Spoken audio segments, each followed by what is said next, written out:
Praise Lord. കർത്താവിൻ്റെ രണ്ടാമത്തെ വരവെങ്കിൽ എടുക്കപ്പെടുവാനുള്ള 33ാമത്തെ യോഗ്യതയെക്കുറിച്ചാണ് ഇന്ന് നമ്മൾ ചിന്തിക്കുന്നത്.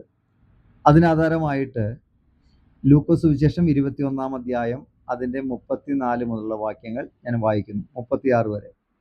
നിങ്ങളുടെ ഹൃദയം അതിഭക്ഷണത്താലും മദ്യപാനത്താലും ഉപജീവന ചിന്തകളാലും ഭാരപ്പെട്ടിട്ട് ആ ദിവസം നിങ്ങൾക്ക് പെട്ടെന്ന് കണി പോലെ വരാതിരിപ്പാൻ സൂക്ഷിച്ചുകൊള്ളുവീൻ. അത് ഭൂതലത്തിലും വസിക്കുന്ന ഏവർക്കും വരും. ആകയാൽ ഈ സംഭവിപ്പാനുള്ള എല്ലാറ്റിനും ഒഴിഞ്ഞു പോകുവാനും മനുഷ്യപുത്രന്റെ മുമ്പിൽ നിൽപ്പാനും നിങ്ങൾ പ്രാപ്തരാകേണ്ടതിന് സദാകാലവും ഉണർന്നും പ്രാർത്ഥിച്ചു കൊണ്ടിരിപ്പീൻ. അപ്പോൾ ഇവിടെ വളരെ വ്യക്തമാണ്, മനുഷ്യപുത്രന്റെ മുമ്പിൽ നിൽക്കണമെങ്കിൽ അല്ലെങ്കിൽ കർത്താവിൻ്റെ രണ്ടാമത്തെ വരവെങ്കിൽ എടുക്കപ്പെടണമെങ്കിൽ നമ്മൾ ചെയ്യേണ്ടതായ കാര്യത്തെക്കുറിച്ചാണ് ഇവിടെ പറയുന്നത്. അവിടെ എന്താണ് പറഞ്ഞത്? അവിടെ മനുഷ്യപുത്രന്റെ മുമ്പിൽ നിങ്ങൾ നിൽക്കണമെങ്കിൽ എന്ത് ചെയ്യണം? സദാകാലവും ഉണർന്നും പ്രാർത്ഥിച്ചു കൊണ്ടിരിപ്പീ. അപ്പോൾ കർത്താവിൻ്റെ രണ്ടാമത്തെ വരവെങ്കിൽ എടുക്കപ്പെടണമെങ്കിൽ നമുക്കൊരു ഉണർവുണ്ടാകണം. രണ്ട്, ഉണർന്നും എന്ത് ചെയ്യണം? പ്രാർത്ഥിച്ചു കൊണ്ടിരിക്കണം.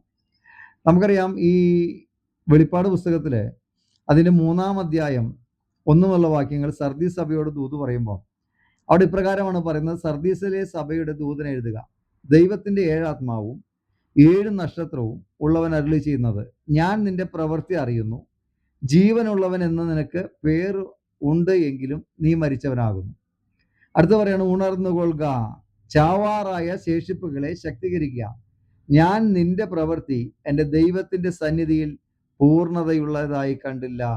അപ്പൊ ഇവിടെ വളരെ വ്യക്തമായിട്ട് പറയുകയാണ്, കർത്താവ് സർദീസ് സഭയോട് പറയാണ്, ഞാൻ നിന്റെ പ്രവൃത്തി അറിയുന്നു. ജീവനുള്ളവൻ എന്ന് നിനക്ക് പേരുണ്ടെങ്കിലും നീ മരിച്ചവനാകുന്നു. അപ്പൊ യഥാർത്ഥത്തിൽ ഇന്നും അത് തന്നെയാണ്. ഇന്ന് വിശ്വാസി എന്ന പേരുണ്ട്, പക്ഷെ മരിച്ച അവസ്ഥയിൽ കിടക്കുക. അതുകൊണ്ടാണ് സഭയിൽ കിടന്ന അടിയും ബഹളവും തല്ലും പിഴക്കും പിണക്കവും വക്കാണവും പാരവെപ്പും കുത്തിത്തിരിപ്പും ഒക്കെ സഭകളിൽ നടക്കുന്നത്.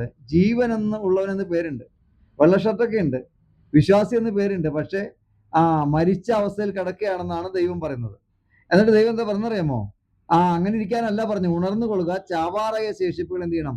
ശക്തീകരിക്കാൻ. ഞാൻ നിന്റെ പ്രവൃത്തി എൻ്റെ ദൈവത്തിന്റെ സന്നിധിയിൽ പൂർണ്ണതയുള്ളതായി കണ്ടില്ല.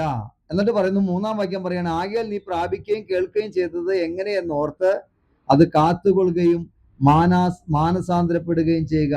നീ ഉണരാതിരുന്നാൽ ഞാൻ കള്ളനെ പോലെ വരും, ഏത് നാഴികയ്ക്ക് നിന്റെ മേൽ വരുമെന്ന് നീ അറിയുകയുമില്ല.